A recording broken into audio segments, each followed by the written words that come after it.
collecting firewood.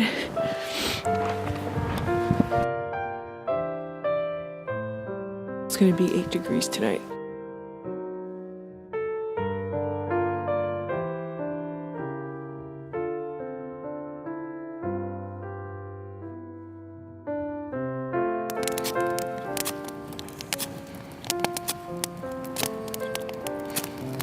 Oh!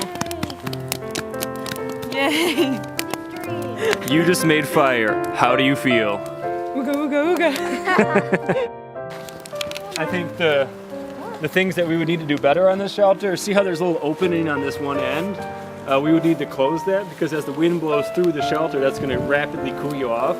But this is a really good shelter to at least see because if you poke around the internet or you look into survival books, there's thousands of different shelters people recommend building, and some are very, very complex. But what's really cool about this is a really simple shelter. And once you kind of understand the principle of just hanging a tarp, hanging the space blanket, you can use your imagination. So this is kind of baseline, basic, about as simple as shelters can get, and still provide the things you need them to do for you. These burn at 2,000 degrees, so to have a tool that'll give you 2,000 degrees worth of heat for 5 minutes is huge in survival. Bam!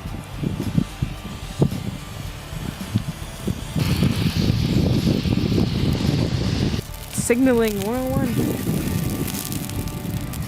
So I kind of like to keep an eye on that fire there and make sure it doesn't get too big. If it gets too big, it's just going to burn all of our green boughs here.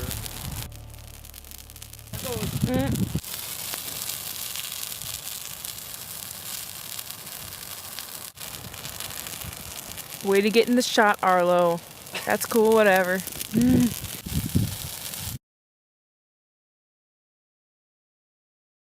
Look through the mirror and see exactly where your reflection is, regardless of how far away the object is you're trying to signal. So there's a few steps to doing this. Luckily, all signal mirrors come with directions on the back. So the first thing I'm going to do is hold the mirror out, right in front of my head, half an arm's length away.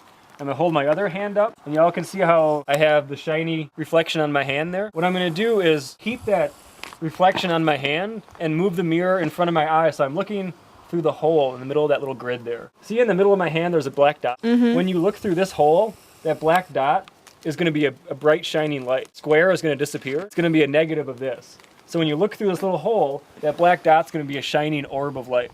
When you're looking through the middle of the little grid here, that should be on what you want to signal. If there's an airplane up there, I want to be looking through that little hole and having the airplane being right in the middle. And this sounds harder than it is.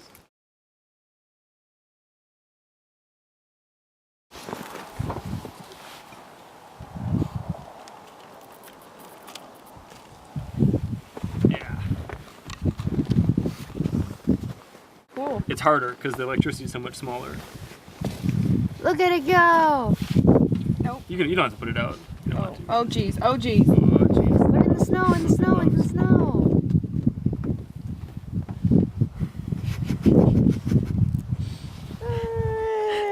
And cut.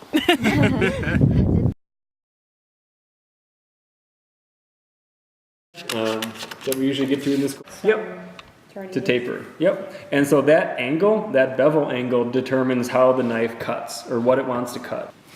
So to make sure we're sharpening just on the bevel, what I'm going to do is put the knife on the sharpening board and then kind of slide my hand up onto the bevel and see how the knife kind of rolls forward, kind of rocks forward.